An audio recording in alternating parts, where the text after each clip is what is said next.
Tema de hoy vamos a hablar, gracias Nancy. El tema de hoy vamos a hablar sobre protocolos pediátricos.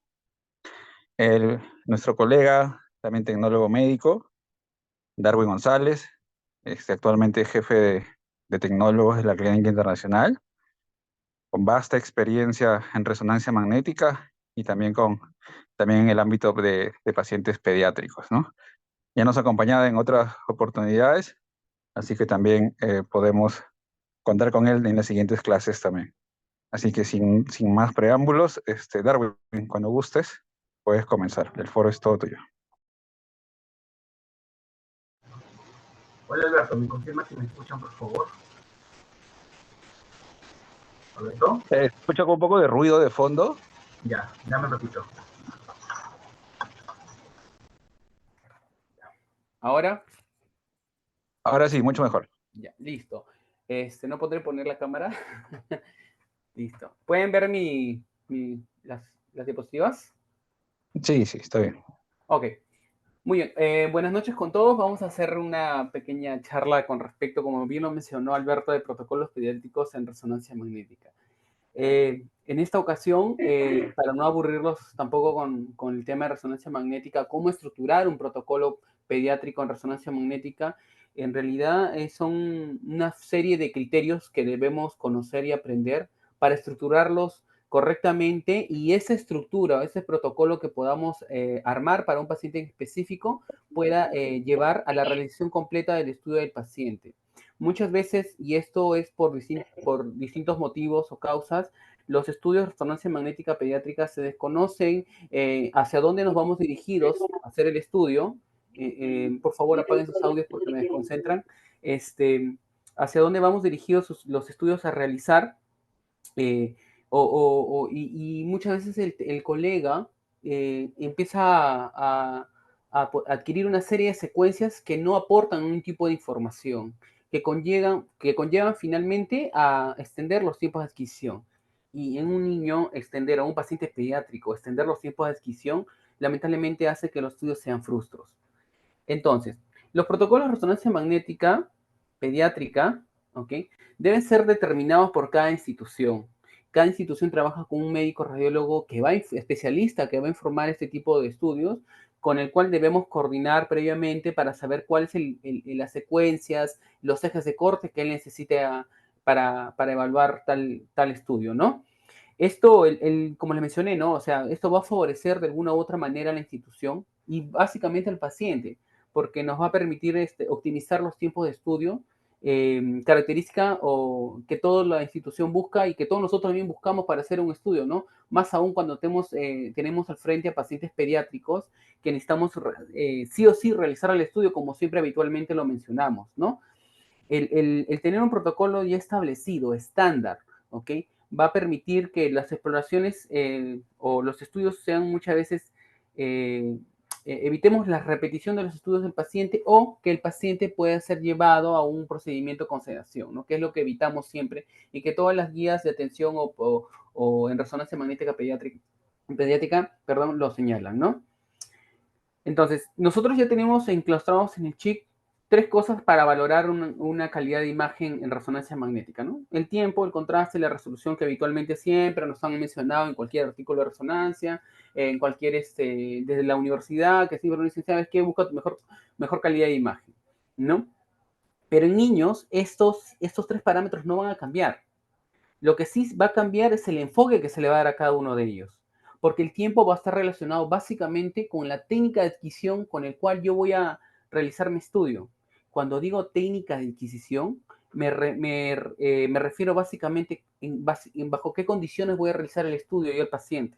Porque el que me va a dar el tiempo de exploración no va a ser en esta ocasión el operador o el tecnólogo que hace el estudio conociendo las secuencias o optimizando el mismo, sino que tanto el niño me colabore, o qué tanto puede estar profundizado en sedación, o qué tanto puede estar sometido a técnicas de sueño, ¿no? En el tema de contraste, conocer bien el tipo de secuencia que me va a hacer el gol de estándar frente a una presión diagnóstica.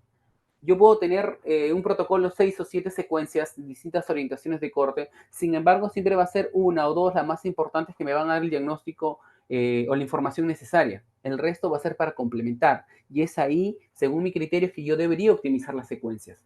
Con respecto a la resolución, ¿ok? Es lo que siempre, por lo menos en el centro donde actualmente laboro, es lo que siempre mucho se entra a discutir, ¿no? ¿Cuándo utilizar secuencias 3D o cuándo utilizar secuencias 2D? Eso es lo que debemos considerar básicamente cuando vamos a estructurar protocolos pediátricos. Pero sin embargo, esos protocolos pediátricos, adicionalmente a ello, en pacientes pediátricos hay que considerar otros criterios, ¿ok? Porque los niños están en constante desarrollo. Ese desarrollo fisiológico va a influir a la hora de estructurar protocolos relacionados a una estructura que se va a evaluar. Entonces, cuando armemos protocolos, ¿qué debo considerar? Aparte de los tres mencionados, la edad del paciente, la región anatómica a evaluar, la precisión diagnóstica con el que el paciente llega al servicio para realizarse un estudio, el estado del paciente. Y básicamente actualmente las guías también señalan y hablan bastante que en estudios pediátricos debemos considerar altamente temas de bioseguridad en resonancia magnética. Cada punto lo voy a pasar a explicar, porque no es que yo les voy a decir, armen este protocolo porque es así como se debe establecer. No, como les dije en las primeras diapositivas, los protocolos se van a basar de acuerdo a cada institución. ¿Qué es lo que busca cada institución? ¿Qué es lo que el tecnólogo tiene al frente con un paciente? ¿Ok? Entonces, basado en ello, los protocolos de resonancia magnética pediátrica se pueden estructurar como un paciente estudio, ¿no? Cualquier área del cuerpo podemos evaluar. Sin embargo, las estructuras que con mayor frecuencia son sometidas a ese tipo de modalidad técnica son estudios neurológicos, cerebros y columnas, estudios de abdomen, ¿ok? Y estudios de músculo esquelético. Entonces, cada una de ellas tiene ciertos criterios por el cual, si yo tengo un cerebro, qué voy a optimizar, qué voy a considerar, o por lo menos si voy a tener un estudio musculoesquelético, qué secuencia va a ser, es la que nunca debe faltar en mi protocolo, independientemente de mi matriz, independientemente de mi grosor de corte, ¿ok? Que eso es algo habitual que se puede estructurar convencionalmente en todas las instituciones, pero el orden o las secuencias que yo utilice sí va a variar de acuerdo al paciente pediátrico que tengo al frente, ¿no? Entonces, muchos hablan de la bioseguridad, como les mencioné, ¿no? Y es muy común que en algunos centros tengamos equipos de 1.5 o 3 Teslas, ¿no? Y la pregunta es siempre, ¿no? ¿En dónde yo voy a realizar, si tengo un niño, en qué equipo sería lo más óptimo realizarle un estudio, ¿no?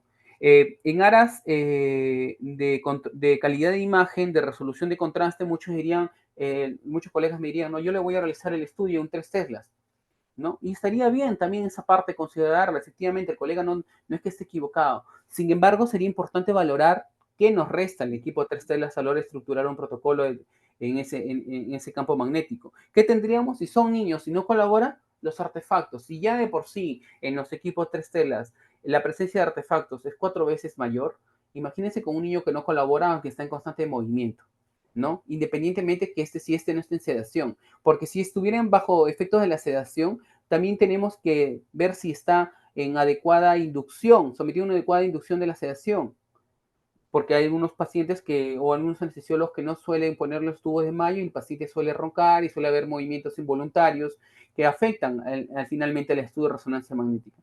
Y finalmente, y lo más importante que está en boga actualmente en todo tema de bioseguridad es el tema del SAR. ¿Y por qué hablamos del tema de SAR como tal? Recordemos que el tema de SAR, la tasa de absorción específica es como las ondas radiofrecuencias de resonancia que se emiten al cuerpo humano o las estructuras depositan calor. Entonces, actualmente por distintos artículos mencionan y esto ha conllevado a que finalmente los equipos actualmente de resonancia magnética no solamente se pidan el peso del paciente, sino también se pidan la estatura del paciente. El peso es para calcular el SAR. Y la estatura, como yo le pregunto a muchos de los alumnos, a muchos de los colegas que tengo acá, ¿por qué pones estatura a un paciente? Porque es importante colocar la estatura que el equipo te pide. No es que yo adivine que un paciente mide 50 centímetros y le pongo 3 kilos de peso, no, sino que la estatura del paciente nos va a ayudar a disipar el calor en el cuerpo del paciente. El equipo te va a hacer un cálculo importante, por lo cual te va a decir, supongamos, un paciente pesa 3 kilos y yo le pongo 50 centímetros, me va a decir a tanto punto, a 2.5 joule por kilo de peso, este paciente va a poder disipar tanto calor. Si yo paso ese valor, ya me alerta el equipo. Pero ¿qué pasaría si yo exagero o altero esos valores calculándolo al ojímetro? Obviamente, el resultado que el equipo me va a dar para alertar va a ser alterado y yo puedo producir serios daños a los pacientes pediátricos, que en este caso, como bien menciona el artículo, se hacen comparaciones actualmente para poder determinar cuál es la valoración o los límites de valores que el SAR puede tener en equipos de 1.5 con 3 celas.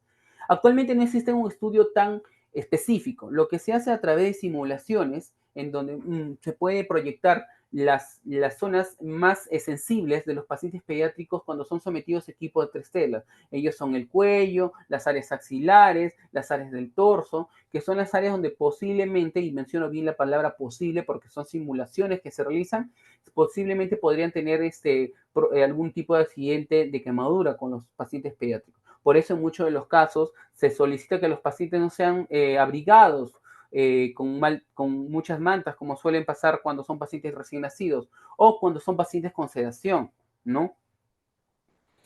Adicionalmente a ello, o sea, es importante entender que el cuerpo humano, al nacer, el porcentaje del agua, porque resonancia magnética trabaja con moléculas de agua para formar imágenes, el 85-90% del cuerpo en niños o recién nacidos es agua. Entonces, someterlos a un campo magnético, ¿ok? Es como si estuviéramos poniendo a una tetera a hervir al fuego el agua, ¿ok? Va a llegar a una temperatura que esto puede producir una quemadura porque el cuerpo del bebé es tan pequeño, no tiene sistema de termorregulación o son sistemas muy inmaduros por el cual estos no van a poder reconocer, ojo, la temperatura se elevó y el cuerpo empieza a buscar una manera de cómo disipar el calor. Entonces, sumando a ello, los recién nacidos, no hay forma como ellos nos alerten, como un niño, como una persona adulta, nos puede alertar, ¿sabes qué? Estoy presentando calor en tal área, por favor, o etc., o qué sé yo, ¿no? ¿Cómo nos podrían alertar, ¿no? Ese es en los casos de los recién nacidos. Y en el caso de los niños, ¿ok? Existe una alteración o una sobreestimación con respecto a la valoración en relación al peso y a la estatura. ¿Por qué? Porque nosotros podemos tener, si sabemos estrictamente, ¿ok? Porque el equipo, como le menciono, tiene ciertos valores ya estandarizados por el cual saca valores de cuánto tiempo puede ser expuesto una estructura a un campo magnético, pero, y esto salió en el artículo que les mencioné hace un ratito, menciona que uno de los problemas en pacientes niños, ya hablando de niños que colaboran mayores de 5 años, es que la obesidad en ellos no está correlacionada con la estatura del niño. Es decir, yo puedo tener un niño en sobrepeso, supongamos, de 80 kilos, pero el paciente me puede pedir 1 metro de estatura. Estoy exagerando por si acaso. ¿Ok? Entonces el equipo no me va a brindar a mí valores correctos o reales de los límites de SAR. ¿No? Entonces, son dos criterios que hay que considerar siempre a la hora de poder entender en dónde yo voy a establecer o elegiría al momento de realizar un estudio por resonancia magnética. Lo que sí debemos tener claro, ¿ok? Es que nosotros el modo de gradiente con el que trabajemos siempre debe ser, el tipo de pulso de refrecuencia con el que trabajemos siempre debe trabajar con SAR bajo. El trabajar con SAR bajo lo que va a hacer es penalizar un poco el tiempo de repetición y el tiempo de eco, que no afecta mucho al tiempo total del tiempo del estudio. Entonces nos puede ayudar de alguna manera a poder manejar los valores del SAR y siempre estar alertas, ¿ok? A los valores del SAR que el equipo nos está mostrando. También es importante que por ningún motivo se suba al siguiente nivel. Ya habrán visto ustedes cuando son estudios mayores de 30 minutos o estudios mayores de 1 hora, en procedimientos los equipos envían una alerta y dice, ¿sabes qué? O regulas ciertos parámetros o pasas al segundo nivel. En pacientes pediátricos es totalmente peligroso pasar al siguiente nivel. O variamos nuestros parámetros, ¿ok? O no, y nunca se nos ocurra pasar al siguiente nivel de valores de SAR. ¿Qué más tengo que considerar? En temas de bioseguridad, el ruido acústico. En los últimos años, y esto es algo muy frecuente de las distintas casas comerciales, están buscando la forma cómo reducir el sonido de las gradientes, ¿ok? Entonces, la FDA te exige que los valores máximos de presión sonora no puedan superar los 140 decibeles. O sea, todo resonador, tipo el sonido, la bulla que pueda generar, ese es el valor máximo. Sin embargo, lo que te recomiendo también el mismo FDA, que es pasado los 99 decibeles, estos todo paciente expuesto a este nivel de ruido acústico tenga cierta protección auditiva. Okay. Entonces, las secuencias actualmente, muchas de las secuencias de los equipos ya trabajan y enfocados a pacientes pediátricos con quiet silence o reducción de sonidos, como lo pueden decir algunos de nosotros, ¿no? El tema es cómo lo trabajo, cómo lo puedo manejar. Pero adicionalmente a ello, en muchos de los equipos, estos son equipos de última tecnología que ya tienen estos parámetros, pero ¿qué pasa si yo tengo equipos donde no tengo esta tecnología? Nomás lo dejo sonar el resonador y el niño que me colabora es donde puede. No, lo que tenemos que hacer es mis audífonos que van a reducir un porcentaje del valor de del ruido acústico, ponerle algunos cobertores auditivos u otros que puedan ser similares, y si no lo tienes puedes poner algodones, todo lo que sume para reducir el ruido acústico. Lo que te dice la FDA, que en pacientes pediátricos pueden llegar entre 15 a 30 decibeles, los cuales son valores óptimos para poder someter a un paciente pediátrico a un resonador bajo condiciones de ruido acústico considerablemente adaptables para este paciente, ¿no? Lo otro que tengo que saber y entender antes de estructurar mi protocolo es la condición del paciente. No todos los pacientes vienen con la misma condición. Y cuando ningún paciente viene con la misma condición, porque recuerden que estamos hablando de pacientes pediátricos, ¿ok? Voy a hablar de pacientes recién nacidos, voy a tener pacientes niños y voy a tener a otros que someterlos a sedación o van a estar inconscientes, ¿no? Cada uno de esos grupos de pacientes o en la condición que lleguen cada uno de ellos, voy a tener que enfocarme en un protocolo distinto, porque no va a ser igual. Si yo hablo mediante técnica del sueño, que se aplica muy frecuentemente en recién nacidos, porque los anestesiólogos muchas veces no quieren someter a estos niños a sedación, ¿ok? Utilizo la técnica Sleep, que es una técnica del sueño, ¿ok? En donde la adquisición no debería demorar más de 15 a 20 minutos. Para no pasar ese límite de tiempo que señala la literatura, mi protocolo debe ser rápido, es decir, que mis secuencias deben ser secuencias 2D, no podría utilizar secuencias volumétricas, a menos que el niño sea sedado, ¿no? Y necesito siempre monitorizar tanto mis signos vitales del niño, como siempre estar atento a mis valores de SAR. Recuerden, es un bebé, un recién nacido que aún tiene sus sistemas de termorregulación, son totalmente inmaduros o aún no los tiene correctamente habituales, estables como lo tiene un paciente adulto, ¿no? En el caso de los niños colaboradores, cambia un poquito la técnica, ¿no? Porque este tipo de niños, cuando tengamos al frente para realizar estudios, va a depender de nosotros mismos, el tecnólogo que le está realizando el estudio. ¿Y por qué digo de nosotros mismos? Porque muchas veces, cómo nos presentemos, cómo le digamos, comuniquemos al niño el estudio que se va a realizar, va a depender el 80-90% de que el estudio sea un éxito o un fracaso. ¿Okay? Los sistemas de comunicación son importantes con el niño, haciéndole entender que este es un tema más lúdico, ¿ok? En otros casos, y ya estos equipos de alta tecnología utilizan sistemas de entretenimiento. El protocolo va a depender únicamente de qué tanto nos ayude el niño. Y eso, el saber el tiempo que me ayude el niño a realizar el estudio, va a depender de qué tanto yo he podido empatizar con él en la primera comunicación que tuve con el niño. Muchas veces tenemos la gran barrera de los padres, ¿no? Que no, mi hijito, mi niño, y es entendible, como cualquier padre está preocupado de la situación de su hijo, ¿no? Sin embargo, también es importante de nuestra parte brindar la seguridad. Hay artículos que señalan que una de las barreras más complicadas de romper para realizar un estudio de resonancia magnética, sea con sedación o sea con pacientes pediátricos, son los padres. Por eso el artículo, no me recuerdo el nombre, pero hablaba de la guía de resonancia magnética pediátrica, mencionaba que es antes de someter a un paciente pediátrico a resonancia magnética por cualquiera de las dos opciones, es importante clarificar la comunicación a los pacientes a los padres del paciente, para que ellos transmitan la tranquilidad al niño y ello conlleve al niño a realizarse el estudio, ¿no? Y finalmente tenemos las técnicas de sedación. ¿Por qué puse la técnica de sedación como la última opción o el último punto a tocar? Porque la sedación debería ser el último medio o el último esfuerzo que deberíamos seguir cuando necesitamos realizar un estudio a un niño, someterlo a un estudio de resonancia magnética. Es decir, si un niño llega a mi servicio, lo primero que yo debería elegir y para armar mi protocolo es primero que el niño colabore. Si en caso no colabore y hago los esfuerzos necesarios, podría considerarlo pasar a sedación con los niños que no colaboran. El tiempo de la sedación, no podemos extender nuestro protocolo, digamos, 1 hora en sedación o más de 1 hora, porque el someter a sedación a los niños, como es un procedimiento por el cual de alguna u otra manera inducen a la hipoxia cerebral para que se duerma mediante los fármacos, estos conllevan, y hay artículos también que señalan que el someter a niños constantemente a procedimientos de sedación conllevan a tener en el futuro problemas en el lenguaje o problemas cognitivos.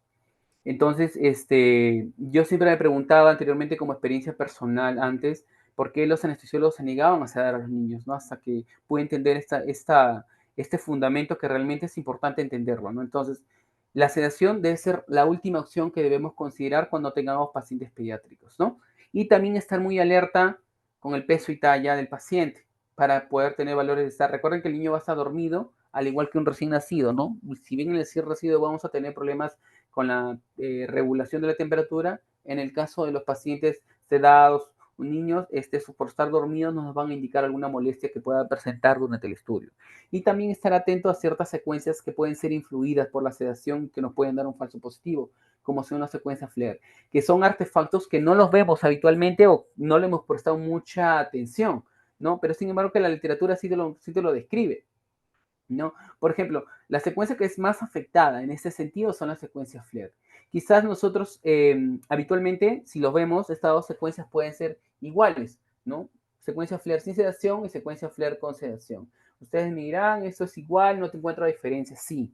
Sin embargo, si ustedes pueden ver en las circunvoluciones cerebrales, van a ver ligeras hiperseñales, ¿ok? Hiperseñales que no se logra visualizar en un cerebro sin sedación. ¿Ok?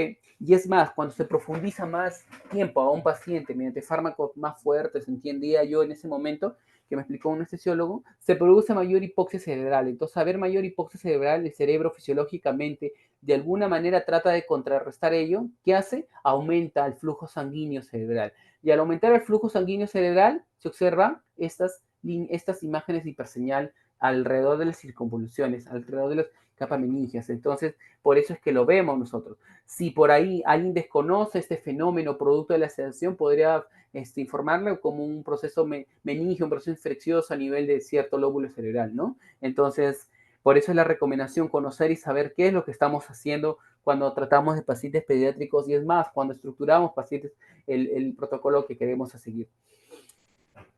Le mencioné al principio que es el protocolizar estudios o decirles yo pacientes pediátricos y generalizar a todos no se puede. El tener protocolos pediátricos es un tema muy amplio, hay que diferenciarlos por edades, porque hay que diferenciar cuando son bebés, cuando son infantes y cuando son niños que no van a colaborar, ¿no?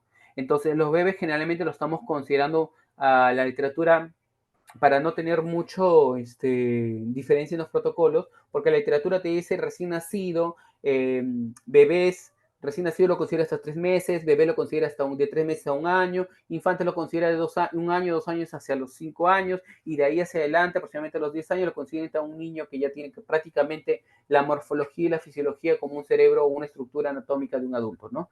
Entonces, yo para hacerlo más sencillo, solamente lo que hago es lo divido en 3 rangos o grupos de pacientes, ¿no? Los bebés, los infantes y los niños. En cuanto a los bebés, lo considero desde el día de 0 días de vida hasta el año de vida. Generalmente la adquisición que hago en este tipo de bebés hasta los 6 meses es Feed and Live y después intento hacerlo Feed and Live o técnica del sueño o ya mi última opción, como repito, es llevarlas a la sedación, ¿ok? Y entender que el crecimiento, el desarrollo de los bebés va a influir sobre mis protocolos y va a influir sobre mis parámetros, básicamente, ¿no? Y asimismo también el influir sobre mis parámetros o mi protocolo me va a permitir a mí también seleccionar secuencias que debo priorizar al estructurar mi protocolo. ¿Ok? En pacientes infantes, que va a abarcar desde el primer año de vida hasta los 10 años de vida, ¿ok? Generalmente son los niños que colaboran en general, y eso sí es por experiencia personal, los niños sí colaboran cuando se les transmite adecuadamente la información, ¿ok? A menos que hayan tenido una experiencia una experiencia nada favorable que sí les traiga recuerdos al equipo, ¿no? Y también es importante tener el uso de herramientas de adquisición, ¿no? Accesorios de inmovilización, si el paciente está colaborando, por ejemplo, técnicas de movimiento que de alguna manera reduzcan el artefacto de movimiento, como son las técnicas de adquisición radial, por ejemplo, bajar el sonido del resonador, el sonido de las gradientes, puede ser una herramienta muy importante en ellos que hay que considerar, ¿no? Y en el caso de niños, de 10 años hacia adelante, son generalmente niños que colaboran, ¿no? El protocolo no hay mucha variación, en general hay que tener similar a protocolizar o adquirir con un paciente adulto, y básicamente lo que acá nos debemos guiar es la clínica o la procesión diagnóstica por el cual se está realizando este tipo de estudio, ¿no? Ahora, si hablo de bebés, debo considerar, como les mencioné al principio, en las distintas áreas que voy a evaluar o lo que puede realizar con mayor frecuencia estudio de resonancia magnética, que el cuerpo de estos seres, de estas pequeñas criaturas, tiene abundante agua, ¿ok? Lo que va a hacer variar básicamente mis imágenes T1 y T2 en cuanto a la adquisición técnica de los parámetros, y esta técnica o esta variación es más visible en estudios de encéfalo o cerebro pediátrico. Y es ahí donde casi el 70% de la variación de pediátricos, de parámetros pediátricos, se ven reflejados, ¿no? En el cual les voy a mostrar. Primero, para entender que en el encéfalo, generalmente yo los divido en dos grupos, neonatos y niños, para poder armar un protocolo diferenciado a cada uno de ellos, ¿no? Luego, ¿qué debo considerar en cambios fisiológicos? Entonces, como les mencioné, hay abundante agua. Hay 85-90% de la estructura anatómica cerebral es agua. ¿Ok? Y con el tiempo, por el producto de la milinización, se va reduciendo el porcentaje del agua que tiene el cerebro. Estos cambios de milinización, de reducción de agua, afecta también a la hora de mostrar nuestra imagen, en el contraste de la imagen, donde normalmente en un paciente mayor de 3 años ya podemos ver en las secuencias ponderadas en T1, ¿ok? Una adecuada diferenciación de la sustancia gris, sustancia blanca, las cortical, la subcortical cerebral, ¿ok? En la secuencia T2 también puede haber adecuada diferenciación, básicamente sustancia gris, sustancia blanca. Sin embargo, en las secuencias T1 y T2 de los pacientes recién nacidos, veo como que el T2 delimitación de la sustancia blanca, la sustancia gris, que hay una inversión de los mismos. Puedo observar que el cerebro, los lóbulos cerebrales brillan, que normalmente no suele verse en un paciente mayor de 3 años cuando ya cambió, cuando todo el tema de maduración cerebral terminó, ¿ok? Al igual que las imágenes en T1, ¿no? Entonces, como entiendo que hay abundante contenido de agua, ¿ok? Voy a entender también que va a ser necesario compensar ciertos parámetros de acuerdo a la posición de imagen que yo voy a adquirir en cerebro. Si voy a adquirir imágenes T1, voy a tener que aumentar los valores de TR. ¿Y por qué voy a aumentar los valores de TR? Recuerden que cuando potenciamos una imagen en T1, yo necesito obtener la mayor diferenciación de agua y grasa. ¿Ok? Entonces, eh, si tengo abundante agua, no voy a poder diferenciarlo con los, digamos, ¿no? Porque la literatura te dice en un 20 o 30% tienes que elevar tus valores de TR comparado a un paciente adulto. Si yo llevo los mismos parámetros, supongamos que quiero tener una imagen T1 en un equipo de 1.5 con 500 milisegundos, obviamente no voy a tener una buena resolución de contraste, de diferenciación producto de la minimización y el contenido de agua que está teniendo ese cerebro en ese momento. ¿Ok? Entonces, y esto es variable, porque, miren, conforme nosotros vamos desarrollando, ¿ok? El cerebro va madurando, se va dando el cambio de milinización, ¿ok? La milinización en los recién nacidos lo puedo ver de la región central, empieza de la región central hasta la región periférica. Por eso es que ustedes en las imágenes potenciadas en T1 en pacientes recién nacidos van a ver ligeras imágenes de hiperseñal en las imágenes en las zonas donde debería estar la sustancia blanca, que normalmente el cerebro lo vemos como zonas más oscuras en comparación a la sustancia gris, que se invierte, ¿no? La sustancia blanca tiene hiposeñal y la sustancia gris tiene hiperseñal, ¿no? Pero entre esas dos estructuras vemos una señal adicional, como estuvieran despejándose, si vemos una hiperseñal en las imágenes T1. Y eso es el proceso de la mielinización que se está dando en ese momento en ese cerebro, ¿no? Y, por ejemplo, conforme va pasando los meses, es decir, el ser humano va creciendo, se va dando la maduración cerebral, ¿ok? Vamos observando que esta delimitación del cambio de eliminación también va aumentando, ¿ok? Tanto en las imágenes T1, hasta llegar al cerebro de, por ejemplo, en esta imagen vemos mayor de un año, 14 meses aproximadamente, donde ya vemos una clara delimitación de la sustancia gris, sustancia blanca, ¿ok? Tanto en imágenes sagitales o axiales, ¿ok? Y también lo mismo ocurre cuando vamos a obtener imágenes potenciadas en T2. Es el mismo fenómeno. Voy a tener que aumentar mis valores de tiempo de eco. ¿Por qué? Porque el cerebro, el T2, voy a mostrar sobre el área que correspondería a la sustancia blanca, voy a verlo con hiperseñal de agua. ¿Ok? Como se puede observar acá en ese cerebro, en esta imagen T2 de este encéfalo, donde veo que el área de la sustancia blanca veo con imágenes hiperseñal. ¿Ok? Y el cual va a ir disminuyendo esa hiperseñal hasta llegar a convertirse en hiposeñal en un bebé mayor de un año, ¿no? Pero no solamente va a influir las imágenes. Ahora, ¿cómo yo regulo mi tiempo de eco en las imágenes de un niño, un neonato y un paciente mayor de 6 meses, ¿no? Bueno, mi tiempo de eco va a ir reduciéndose cuando el niño va creciendo. Es decir, si yo tengo un neonato, se sugiere que los tiempos de eco sean entre 150 y 160 milisegundos. Para obtener una mayor diferenciación, como les dije, aumentamos en un 20-30% el valor del tiempo de eco. ¿Ok? Y vamos disminuyendo, ¿ok? Cuando mayormente ya llegan a mayor de un año y ya obtenemos los valores de tiempo de eco habituales, ¿no? Entre 100 milisegundos aproximadamente. Y esto es en relación porque cuando ya tiene el paciente mayor de un año, el proceso de medición terminó, como les repito, y el contenido del agua del cerebro también. Entonces ya no nos va a dar falsos positivos o no nos va a poder, este,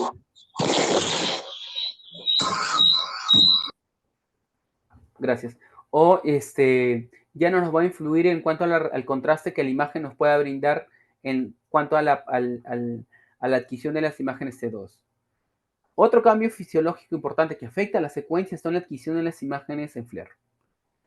Programar o tener un protocolo con secuencia FLAIR en pacientes menores de un año es un crimen.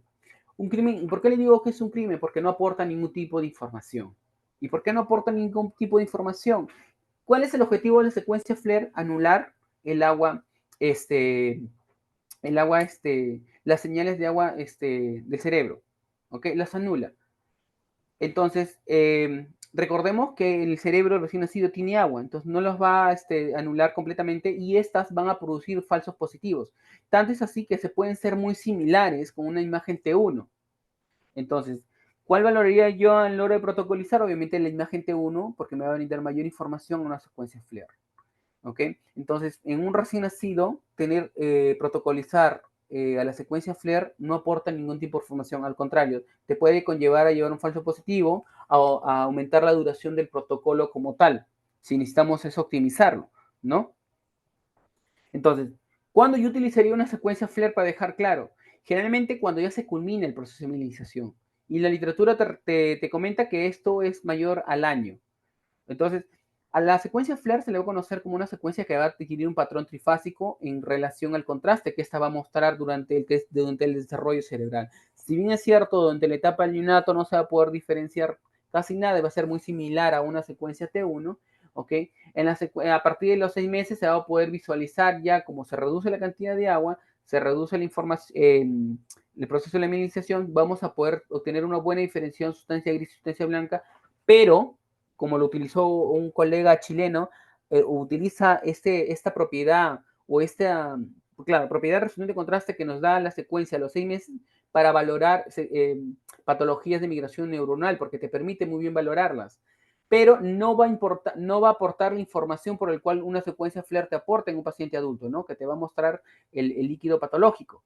Cosa que cuando si tú aplicas una secuencia FLAIR en un protocolo en un niño de 6 meses, no es ese el objetivo de poder por el cual la secuencia debería estar ahí aplicada, ¿no? Recién nos va a aportar un valor importante cuando esta secuencia está estructurada dentro de nuestro protocolo en niños mayores de un año. ¿Okay? Como tiene abundante agua, ¿qué más tiene abundante agua? ¿Qué más nos mide el agua? Son las secuencias de difusión. Las restricciones aumentan. Entonces los valores del ADC también suelen aumentar en estos cerebros, en ese desarrollo de los estudios cerebrales, ¿no? Teniendo valores muy altos en cuanto a las propiedades de difusión del cerebro, ¿no? Estos valores, los valores de ADC son muy altos en pacientes neonatos en comparación a pacientes mayores de 3 años, ¿ok? Que muchas veces no son visibles a simple vista. Muy rara vez he visto particularmente áreas del cerebro que brillan bastante, que pueden confundir como una restricción patológica, pero sin embargo cuando los llevamos a valores ya numéricos o cuantitativos, vemos que esto es producto del aumento del agua que tiene ese volumen cerebral, ¿no? Estos cambios fisiológicos no solamente van a influir para valorar mis secuencias para valorar mis procedimientos de tiempo de repetición, tiempo de eco, no poder protocolizar o aplicar la secuencia FLAIR en recién nacidos, o en qué pacientes pediátricos puedo utilizar yo mi secuencia FLAIR, sino también va a valorar a las secuencias que voy a evaluar de acuerdo a la procesión diagnóstica, ¿no? Entendamos que durante el proceso de mielinización se evalúa mejor las secuencias T1, o sea, en pacientes mayores de 3 años, da la diferenciación adecuada que tiene sustancia gris, sustancia blanca, en donde yo veo la sustancia blanca muy bien brillando. Es más, cuando hago secuencias volumétricas en MPRASH, los puedo visualizar la delimitación, claro, si tengo buena resolución espacial, muy buena la calidad de la imagen, ¿no? Y puedo delimitar muy bien una de otra área. Sin embargo, en este proceso de mielinización, como hay un cambio entre la ubicación de las mismas, también se va a ver una pérdida de diferenciación sustancia gris, sustancia blanca, en donde, como ustedes observan en esa secuencia T1 y esta secuencia T2, es muy difícil durante el primer año de vida poder obtener una adecuada diferenciación, ¿no? Importante valoración de muchas patologías clínicas en pacientes pediátricos. Entonces, si las secuencias T1 y T2 en todo el desarrollo de la mielinización no me permiten valorarlas hasta que estas hagan o termine el proceso de mielinización como tal, yo necesito protocolizar, aplicar a mis secuencias las famosas secuencias T1 y R, que dadas sus propiedades físicas en las secuencias, estas sí me permiten delimitarlas muy bien y poder visualizarlas. ¿Ok? Nosotros aplicamos las secuencias, o dentro de nuestros protocolos, el T1 y R está protocolizado hasta los niños, hasta los 10 años. Y esto es porque, no solamente porque durante el primer año de vida termina el proceso de mielinización y ya no voy a poder cerrar más patología, no. Hay patologías que se denominan alteración de la migración neuronal, que llaman a la atención con epilepsias focales, ¿ok?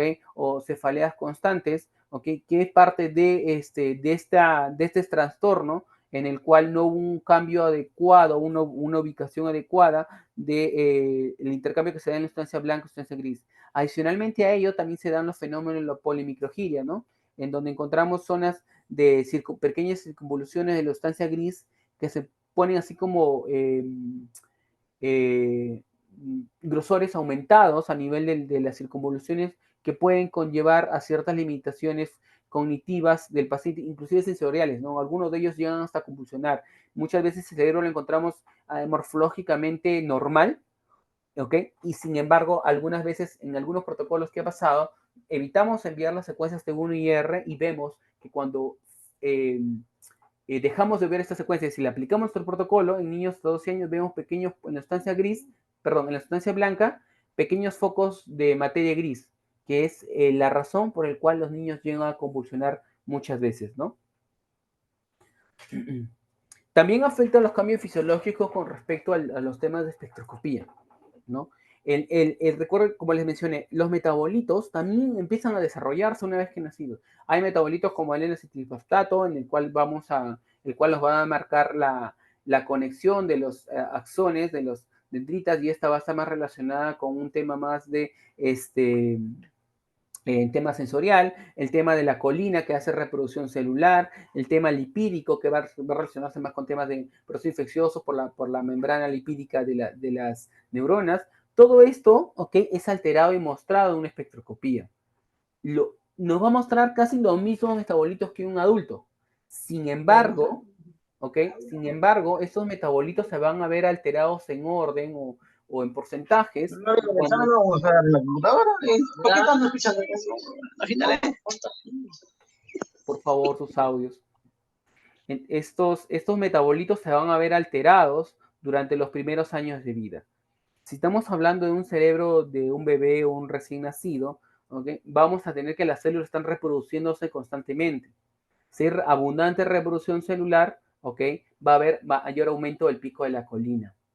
Y el N-acetilasparpato va a ser en menor porcentaje, dado que aún el paciente no tiene algún tipo de noción, orientación o una activación cognitiva real y madura como lo tienen los pacientes adultos. Por eso es que cuando ya los pacientes adultos llegaron a su desarrollo, o los niños llegaron a su desarrollo final, obviamente la colina, porque ya no hay reproducción celular, disminuye considerablemente y ya tienen algo más, un desarrollo cognitivo más estable, ¿ok? El N-acetilosparpato es el que se tiene mayor pico de presentación en relación a los demás metabolitos, ¿no? Entonces, en la colina, no se vayan a equivocar, si yo hago una espectroscopía en un lóbulo cerebral y lo veo, le voy a en esa área, la colina, voy a pensar, uy, no, acá hay un proceso tumoral. No, hay que diferenciarlo con otros tipos de técnicas, ¿no? Con solamente el estudio morfológico, las secuencias que voy a aplicar y no dar un diagnóstico, un falso positivo, dado que el cambio fisiológico altera ello. Estos son los protocolos que muchas guías mencionan, ¿no? Mencionarles que las guías te mencionan básicamente recién nacidos aplicar secuencias T2 en los 3 ejes, ¿ok? Dado que las secuencias T2 en los recién nacidos son los que nos van a guiar a mostrar más alteraciones morfológicas. Las patologías pediátricas, como antes les voy a mostrar, no se caracterizan por ser con presentación con mayor frecuencia con tumores, infecciones, sino mayormente son alteraciones congénitas, morfológicas. Entonces, dado eso, a ese indicador de frecuencia de patológica o alteración clínica en los recién nacidos es que se enfoca el protocolo, ¿no? En los recién nacidos siempre se va a buscar a la secuencia por excelencia que nos va a mostrar la patología, que son las secuencias T2, en 3 ejes, ¿no? A elección puede ser o sea, como dice la literatura, ¿no? Tus 3 ejes T2 en recién nacidos sí o sí tienen que estar, tu T1 axial, nosotros utilizamos el SWI, pero en literatura te dice si es técnica del sueño en recién nacido, puede ser un único gradiente el 2D axial, y finalmente la difusión. ¿Por qué lanzo al último la secuencia de difusión? Como lo decía en una guía, por un tema de estrategia, porque si estamos utilizando técnicas del sueño recién nacido, obviamente la secuencia de difusión, como no lo vamos a poder bajar el sonido de las gradientes, estas van a generar que el bebé se despierte, ¿no? Y como duran menos en relación a las demás, estas no van a poder a salir tan afectadas en cuanto a la información que necesitamos recaudar, ¿no? O recepcionar. Ya cuando pasamos al neonato, mayores de un año, ¿ok? Ya cambiamos un poquito el protocolo, ¿no? Entonces, ya utilizamos 2 secuencias en T2 y añadimos o introducimos, si es que el paciente colabora adecuadamente, si el paciente está sedado, las secuencias volumétricas en 3D. ¿No? Igualito ahí sigue el protocolo, el SBWI, y miren ahí que a partir de ese año, como ya hubo cambios de milinización, obviamente, y la estadística y los indicadores lo muestran que a esa edad, mayores de un año, son los procedimientos donde el paciente convulsiona, focos epilépticos, focales, ya tenemos introducidas las secuencias T1 y R y finalmente la secuencia de difusión. Y en niños, ¿ok? Ya es casi un protocolo similar al de un adulto. Si ustedes llaman la atención, ¿ok? Acá en las 2 primeras no aplicamos secuencias FLAIR. Como les mencioné, no nos va a aportar mucha información. Ya en niños encontramos la secuencia FLAIR y secuencias volumétricas. En secuencias, inclusive, tenemos en algunos casos, algunos protocolos te indican que es importante que el protocolo se encuentre en una secuencia STOF. ¿No? Y no por temas de neurisma, porque en los temas pediátricos las mayores tasas de patologías de aneurisma no se presentan a nivel de polígono de Willis, no, sino en pacientes pediátricos como son niños, están en constante movimiento, son lesiones traumáticas que se pueden producir procesos hemorrágicos periféricos, pequeños, vasos rotitos, y entonces iniciamos en las secuencias todo para poder visualizarlos, ¿no? Con respecto a la columna, ok, recordemos que durante los primeros años de vida la técnica para valorar la columna es la ecografía. Sin embargo, la ecografía, como es un operador dependiente, a pesar que esta nos da a un resultado negativo de una valoración de una patología de la columna, siempre es importante, dentro del protocolo esquematizado para el tratamiento del médico, conllevar al paciente a realizar estudios de resonancia magnética para valorar componentes intraespinales. ¿Ok? Entonces, normalmente los cambios fisiológicos que van a presentar son muy visibles, ¿no? Y que pueden llamar muchos de ellos a la confusión o al error, ¿no? Anatómicamente es la diferenciación del filum terminal. Normalmente estas terminan en los recién nacidos a nivel de L2, L3. En el paciente adulto lo encontramos a nivel, o en niños ya que han culminado el desarrollo, su desarrollo está generalmente a nivel de L1. Entonces, ligera una variación, ¿no? ¿Y por qué es importante mencionarlo? Porque cuando hay descendencia del filum terminal, quiere decir que puede producirse médula anclada. Y si hay médula anclada, ¿ok? Puede producir, conllevarnos a tener patologías de Chiari, ¿no? Las patologías de Chiari están muy relacionadas con hidrocefalia cerebral, ¿no? Y en otros casos están muy relacionadas con afectaciones a la médula, como siringomelia, hidrosiringomelia, que también pueden verse afectadas cuando hay signos de médula anclada. Otra importante relación de la médula anclada son los pacientes que tienen espina bífida o las disrafias abiertas o cerradas. Entonces es muy importante detallar el filum terminal de la médula.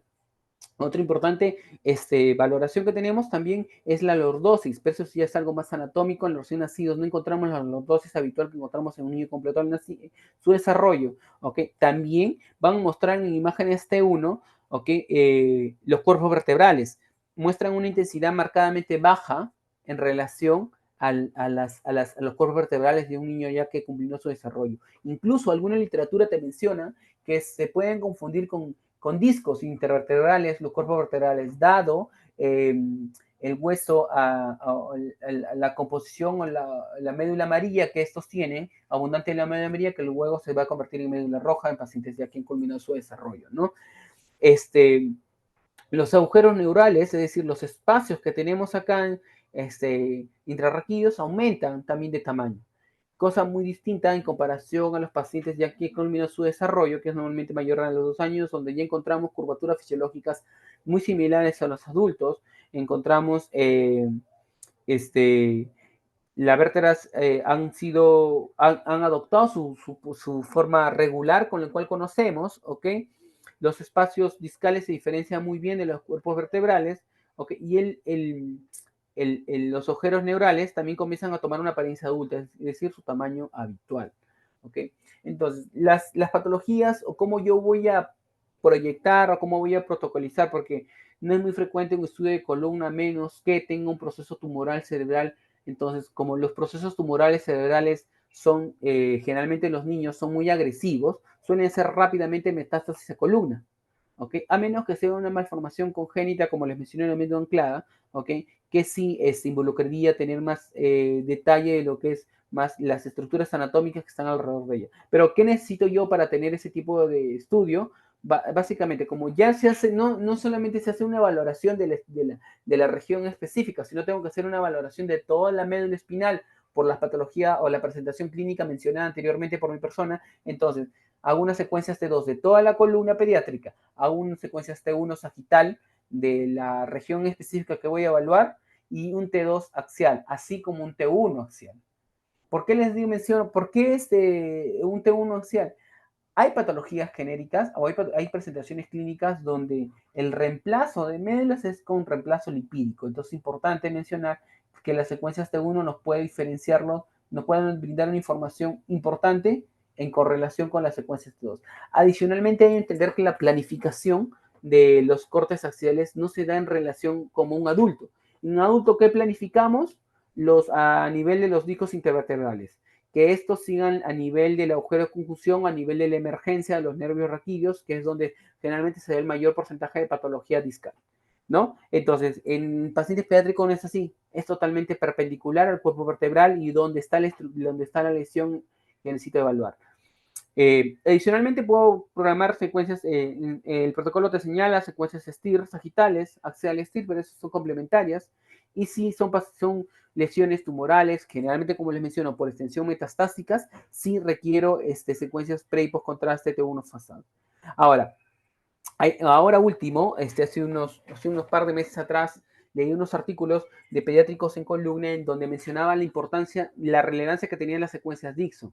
Las secuencias Dixon, como ustedes entienden, tiene secuencias de grasa, agua, TU, a secuencias de fase y fuera de fase. Las secuencias en fase, bueno, es una secuencia aparentemente T1.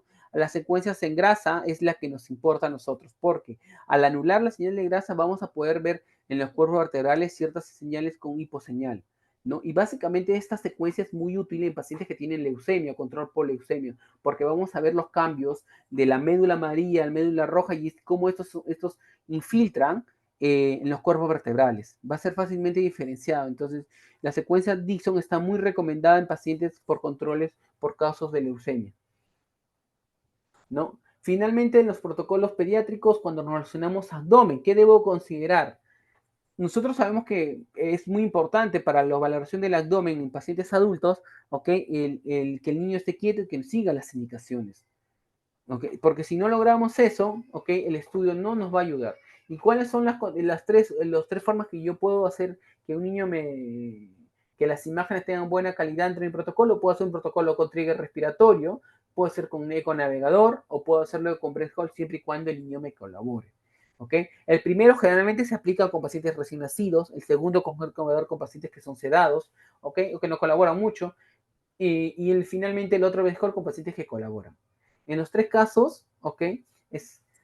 Yo puedo obtener buena calidad de imagen, sí, porque ahí como ustedes ven una secuencia T2 coronal del abdomen, y eso fue adquirido con el mismo paciente bajo las tres condiciones que les menciono, ¿ok? Solo que hay un pequeño detalle para aquel que está acostumbrado a realizar estudios pediátricos, ¿no? La secuencia con navegador, como extienden mucho los tiempos de repetición, hace que cierta señal de líquido no brille adecuadamente. ¿Y dónde puedo verlo yo? Eso en la vejiga. Entonces, las secuencias adquiridas mediante la técnica Econavegador van a dilatar mucho los tiempos de adquisición, por lo cual yo no recomiendo mucho usarlas a menos que ya sea como última opción, ¿no? Eso sí. Y los triggers respiratorios siempre lo utilizo en pacientes pediátricos. En cuanto a la técnica de breath hold, necesito mucho adecuarme al cuánto es el apnea del paciente pediátrico, ¿no? Siempre y cuando me colabore. Si el paciente pediátrico me colabora 5 segundos, es decir, yo tengo que hacer 5 o 10 concatenaciones con el fin de poder llevar ese apnea, ese tiempo de adquisición a menos de 5 segundos, ¿no? Y eso sí se logra, ¿no? Entonces es importante, por eso le digo, entrenar a nuestro paciente previo al ingreso al estudio, comunicar, entenderlo y saber qué limitaciones vamos a tener desde antes que este ingrese al resonador. Otras secuencias también es valorar qué tipo de secuencias tengo. Por ejemplo, acá yo tengo 3 secuencias. Las 3 han sido adquiridas con el mismo paciente. ¿Okay? La primera fue adquirida con trigger respiratorio, en donde vemos ligeros artefactos de respiración. ¿Y por qué veo esos artefactos de respiración? Porque no supe colocar adecuadamente mi banda. ¿Okay? Hay que entender que, si bien es cierto, nosotros cuando hacemos movimientos respiratorios, el movimiento respiratorio con mayor fuerza lo encontramos a nivel del abdomen. Sí, pero en pacientes pediátricos a nivel del tórax, entonces tengo que ponerlo más alto en trigger respiratorio para poder obtener una buena obtención de la imagen. Las secuencias Econavegador, como les mencioné, son secuencias que demoran en adquirir, sin embargo, sí podemos obtener una buena calidad de imagen en secuencias con saturación grasa. Lo otro son secuencias de breath hold, ¿ok? Pero, ¿qué más puedo hacer? Bueno, puedo echar mano a secuencias las secuencias de single shot o de las secuencias Gaze, perdón, con saturación grasa. Las secuencias single shot son caracterizadas porque llenan cierta parte del espacio K, adquirimos rápidamente la imagen, le aplico saturación de grasa y puedo obtener una buena calidad muy similar a una imagen con T2 saturación filtral. Obviamente no voy a tener la misma resolución espacial, el mismo detalle que requiero, pero me va a brindar información necesaria en casos que ya no tenga más opción con el niño, ¿no? O necesite avanzar mucho con el estudio que estoy realizando. Muchos de los centros, ya en sí, las casas comerciales actualmente sí están procurando utilizar bobinas o adaptar bobinas dedicadas hacia los pacientes pediátricos, ¿no? Sin embargo, muchos de los centros no lo tienen. Y en los centros que no lo tienen, ¿qué tenemos que recurrir? A adaptarnos a las bobinas que tenemos, ¿no? Y para eso es importante ver el tamaño de mi bobina y el tamaño de mi paciente, ¿no? Entonces, inclusive las bobinas de rodilla fácilmente puedo hacer un abdomen pediátrico, ¿no? Lo que tendría que considerar es mucho el SAR, que en la acepción técnica de la bobina está mencionado cuánto de SAR te puede soportar, te puede emitir esa bobina, ¿no? Entonces, esta parte es muy importante tener clara antes de que yo pueda, primero, hacer el estudio, protocolizar mi secuencia, porque voy a depender, por ejemplo, tengo una bobina de rodilla que es emisora receptora, obviamente voy a tener una alta resolución espacial, voy a utilizar adquisición paralela que me va a ayudar bastante a poder a acelerar mi estudio. Diferente si tengo una secuencia una bobina de superficie, ¿no? Que voy a tener cierta limitación en cuanto al manejo de adquisición paralela, pero para yo manejar la adquisición paralela en pacientes pediátricos o en cualquier paciente adulto, debemos también saber la regla, cómo se estructuraron mis elementos. Porque yo puedo tener 4 elementos en una línea, pero no significa que voy a activar supongamos, ¿no? Mi adquisición paralela mayor a 4, porque mi imagen va a salir totalmente degradada. Tengo que saber cuáles son las limitaciones de mi bobina y elegir. Y con respecto a la precisión diagnóstica, ¿no? Para yo estructurar mis protocolos, tengo que saber cuáles son los casos más frecuentes o la clínica más frecuente con el cual las patologías pediátricas se presentan. De cajón, y el 60% de los casos son malformaciones congénitas. Un 20% más son las presentaciones tumorales y finalmente un 10% aproximadamente son la presentación de enfermedades metabólicas, ¿no? Como los ADEN. ¿Okay? Entonces, en base a ello, yo puedo estructurar mis protocolos de un estándar. Puedo tener un esquema ya protocolizado estándar, pero en ello yo puedo variar y seleccionar la cual me va a dar el gol estándar a la presión diagnóstica que el médico me solicita. Por ejemplo, tenemos la epilepsia, ¿no? La epilepsia son focos, son estados focales convulsivos del paciente que se pueden presentar en cualquier momento. Un paciente que llega, el familiar te dice, menciona, de la nada empezó a convulsionar, o mi bebé está convulsionando de la nada, ¿no? O se toma muy rígido los bebés y se están convulsionando, entonces quieren saber descarte de epilepsia. Cuando hay descarte de epilepsia, ¿ok? Y niños básicamente que debutan por primera vez y nunca han tenido estados convulsivos, ¿ok? Se sospecha de la epilepsia mesial. Las epilepsias mesial afectan prácticamente a la alteración de los hipocampos, ¿ok? Por el cual hay un proceso inflamatorio, por ser una manera, en donde en la secuencia FLAIR nos van a mostrar estos hipocampos con una mayor hiperseñal, ¿ok? Entonces, eso es lo que se hace visualmente, pero también ahora, último, y esto le digo ahora que producto de la charla que está recolectando mayor información, también mencionaba, yo decía, ¿por qué usualmente usaban las secuencias T2? ¿No? Porque no solamente se hace una valoración cualitativa, sino también se hace una valoración cuantitativa. ¿Qué quiere decir? Que muchos de los casos ponen un ROI en el área del hipocampo, perdón, de donde está, claro, el hipocampo, y van a medir la relatividad de T2 que tenga esa estructura, ¿no? Si se relaja más rápido, quiere decir que hay un proceso epiléptico que se está generando a nivel de esa estructura, ¿no? Una vez que yo doy prioridad a esta secuencia, puedo complementar mi secuencia, mi protocolo con las de secuencias ya mencionadas, T1, T2, pero ya le doy énfasis a esto, ¿no? A esta secuencia con mayor prioridad. También en el caso de infecciones cerebrales muy comunes en los niños, más aún cuando son pacientes pediátricos y estamos en temporada de invierno, ¿no? Las afecciones similares como meningitis u otras similares, ¿ok? Generalmente se aplica contraste, ¿no? Dice un proceso infeccioso cerebral, aplico contraste. Muchas veces las secuencias volumétricas MEP-RACH, ¿ok? No nos van a poder mostrar una adecuada, ¿cómo les menciono? Captación del contraste como tal en toda la extensión de la estructura, ¿sí? Sino que vamos a, dado que las secuencias volumétricas son secuencias con gradientes, las secuencias con gradientes básicamente nos sirven para mostrar la caracterización morfológica estructural de la estructura como tal.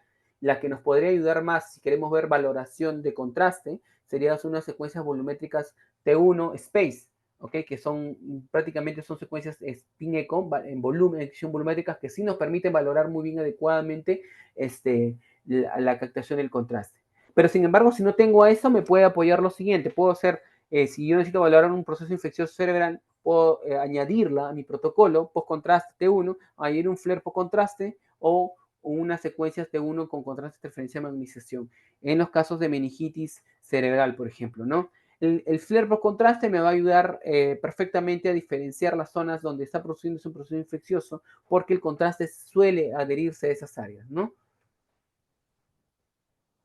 En el caso de hidrocefalia, como les mencioné, no hay duda, y creo en ninguno de los casos de nosotros que nuestro protocolo en T2 es importante priorizarlo, pero como son las hidrocefalias, puede ser de tipo funcionales y no funcionales, es importante saber y mostrar dónde se produce esta hidrocefalia, producto de qué, ¿no? Por eso es importante tener en consideración no solamente nuestras secuencias T2, que pueden ser grosor de corte de 3 milímetros, 3,256, como lo hacen en todos los casos de los pacientes pediátricos, sino también en considerar en relación a ello, puedo adquirir mis secuencias todos en 2D, pero como es hidrocefalia, puedo adquirir un T2 volumétrico que me va a poder dar una mejor diferenciación del tercer ventrículo, cuarto ventrículo, y para ver si alguno de ellos está siendo obstruido, que está produciendo ese tipo de alteración en los ventrículos, en el primer y segundo ventrículo, ¿no? Una dilatación de ellos. Y como les mencioné, el Chiari. El Chiari es una secuencia secundaria a un proceso en la columna vertebral, médula anclada básicamente, ¿no? El Chiari, como puede observar usted, que es una descendencia del lóbulo cerebelosa sobre el agujero magno cerebral, ¿ok? Puede generar hidrocefalia a nivel del encéfalo, ¿no? Las patologías congénitas cerebrales, es importante entender, como una vez mencionó a mí un médico o un amigo mío del hospital del niño donde laboré, me mencionó que si yo encontraba una alteración congénita en un niño, que era necesario buscar de 2 o 3, porque generalmente estas patologías vienen como un síndrome. Entonces, no es solamente la presentación de una sola estructura, no puede ser, por ejemplo, el Chiari. No, si nosotros teníamos la costumbre en el hospital ver un Chiari, entonces lo extendíamos con otras secuencias adicionales. Aquí, por ejemplo, hacíamos estudio de columna T2 porque sabíamos que íbamos a encontrar algo más adicionalmente a ello, que iba a definir la conducta de la patología o el comportamiento de lo que estaba presentando el niño en ese momento, ¿no? Los tumores cerebrales, los más comunes son los medioblastomas, ¿ok? Como son tumores muy agresivos y generalmente se presentan de forma aguda, estos ya suelen presentarse en forma metastásica hacia la médula espinal, por el cual generalmente todos estos tumores o estas secuencias, el protocolo que es seguir no solamente es una valoración en el tema de la adquisición cerebral, sino también extendernos hacia la extensión de la médula espinal para ver valoración de metástasis a distancia a esa región, ¿no? La metástasis puede ser rectomeningia, ¿no? Y generalmente, como les mencioné, en el caso de las disrafias, ¿no? Por ejemplo, acá ustedes ven, esta es una médula anclada, ¿no? Está descendida, está aproximadamente en L5, ¿ok? Al descenderse a L5 yo puedo ver una disrafia. Las disrafias o espina bífida, como lo suelen conocer, pueden ser abiertas y cerradas. Abiertas cuando tiene comunicación hacia el exterior y cerradas cuando solamente vemos un bulto, pero no vemos que nada, no hay un líquido que sale hacia el exterior, solamente vemos vellitos y un pequeño huequito, ¿ok? Entonces, en esos casos es importante hacer una valoración de toda la médula. ¿Por qué? Porque como ustedes pueden observar en esta imagen STIR, ¿ok?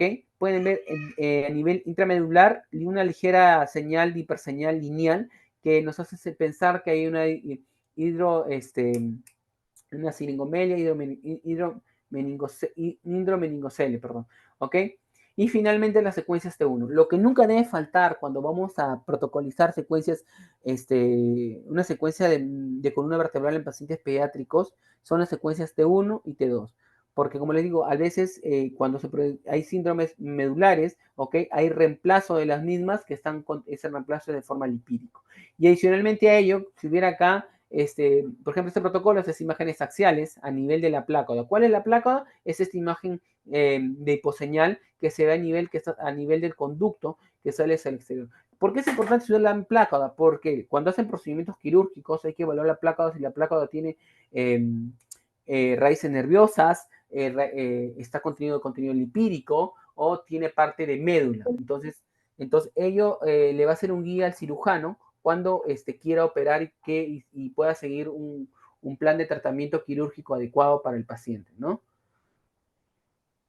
Los famosos estudios de las escoliosis, ¿no? Discúlpame. Dime, ya termino en 10 minutos, no te preocupes. Sí, lo que pasa es que está programado en forma automática, discúlpame, a las 9:10. Me acaban de indicar de que es imposible cambiarlo de horario. Ya, ok. Listo, entonces acá rápidamente lo último. 2 minutos. Sí, por favor. Ya, listo. En los casos de escoliosis, ok, bueno, solamente adquirirlas en coronal, no en sagital, y solamente en las curvas hacer los cortes axiales en T2. No necesitamos secuencias T1, perdón, protocolos T1, ¿no? Las urorresonancias, que lástima que no sale la imagen por ahí. Ok. Y en las secuencias T2 y 3D, ¿cómo elegirlas, no? Como les mencioné al principio, es importante ver qué es la condición del paciente. Un niño o un adulto, perdón, un niño o un recién nacido, ¿no? En base a ello puedo elegir mis secuencias 2D o 3D y de acuerdo a qué me va a brindar, qué información me va a dar. La clínica es muy importante, ¿no? Y el tiempo que esta me va a demandar en adquirir un estudio, porque puedo tener una imagen en 2D muy bien optimizada en comparación a un 3D que me va a demorar y el paciente se va a mover y no me va a ayudar en nada, ¿no? Y finalmente la primera pregunta de todos, ¿no? El contraste. Bueno, no, yo por formación pediátrica tengo entendido que nosotros sabemos que existe dos tipos de contraste, macrocíclico y lineal. El macrocíclico es el que más seguro, el que se usa, ¿ok?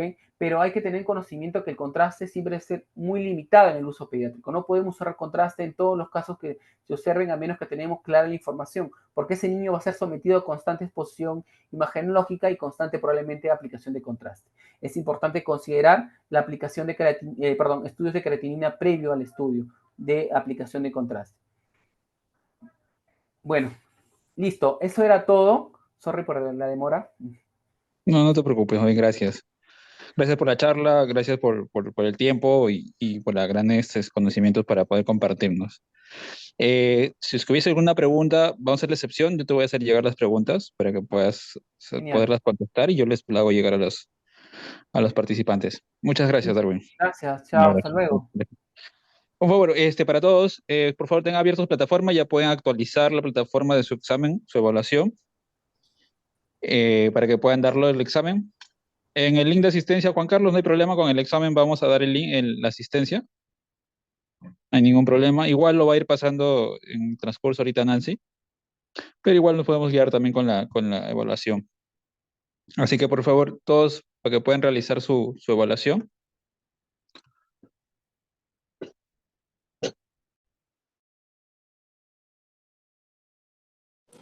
Acá, por favor, ya todos ingresando, a ver si es que ahí luego que Alberto, me hayan un inconveniente de ingreso.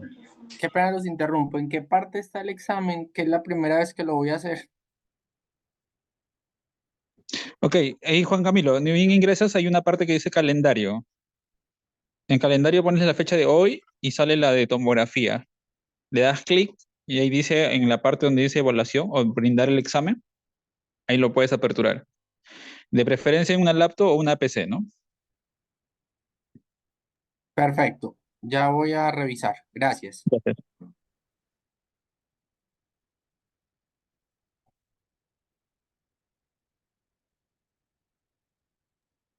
María Julieta, por favor, no se preocupen ahorita por el link. En el transcurso que vayan terminando, por favor, pueden ir, van a compartir, Nancy, el link de la asistencia por el chat o lo vamos a tomar en cuenta por el examen, ¿ya? Todos los que obviamente rindan el examen, obviamente han estado presentes en la clase, ¿ya? Igual, de todas maneras, al transcurso en el chat lo pueden ir revisando el link.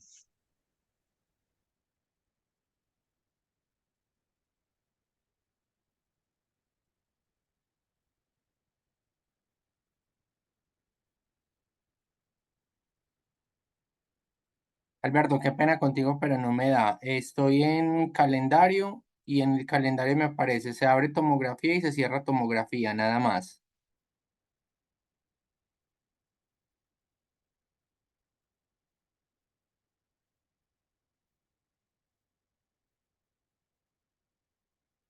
A ver, Juan ¿puedes Camilo, ahí compartir en tu el pantalla, por calendario que está favor? en el día de hoy. Claro que sí. A ver, ¿puedes compartir? Eh, mm, ¿Ahí la están viendo?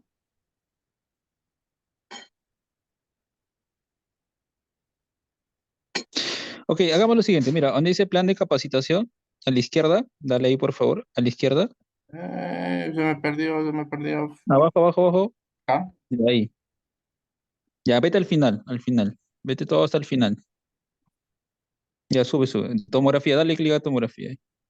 Ah, ok, listo, Ah, perfecto. ahí, a ver. Ok, Intento de cuestionario. listo, Comenzar, listo. perfecto. Puedes dejar de Muchas compartir. gracias. Gracias.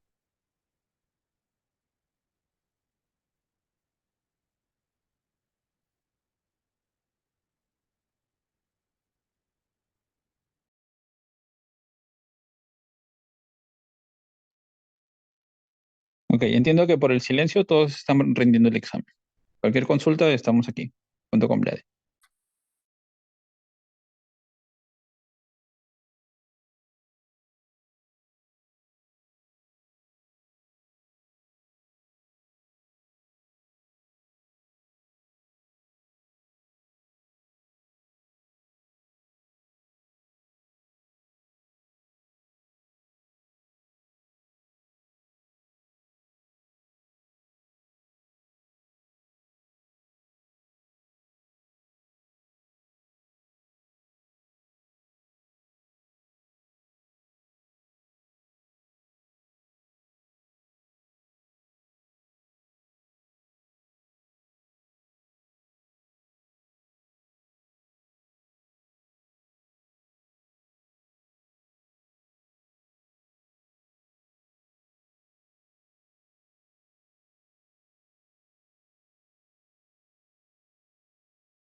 A ver, les hago un recordatorio. Falta 10 minutos para terminar el examen, por favor.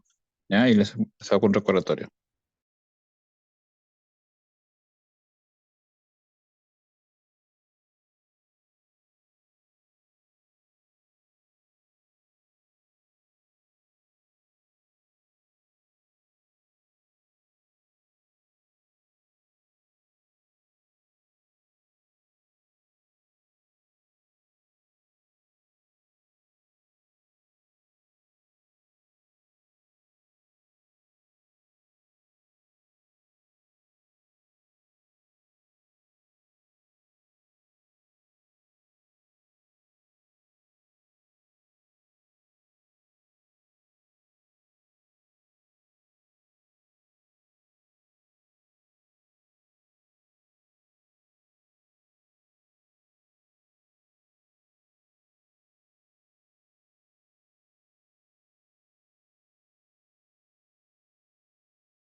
¿Qué tal? ¿Ya se cerró creo que en automático?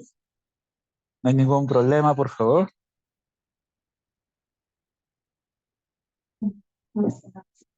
Y entonces nos vemos el día de mañana para la última clase del módulo de resonancia, del quinto módulo, a las 8 de la noche, por favor. Muchas gracias por su atención. ¿El link de asistencia enviaron? Ahí Sí, está el está en link de el chat. asistente. Está en el Sí, chat. lo Está envié en y el lo chat. acabo de volver a enviar.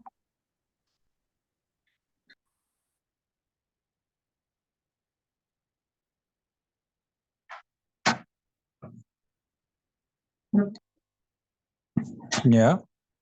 Ok, ahí se pueden registrar. Eso es todo. Buenas noches con todos. Nos vemos el día de mañana. Ahí les comparto el link por el grupo. Listo. Gracias, gracias. Hasta mañana. Hasta luego.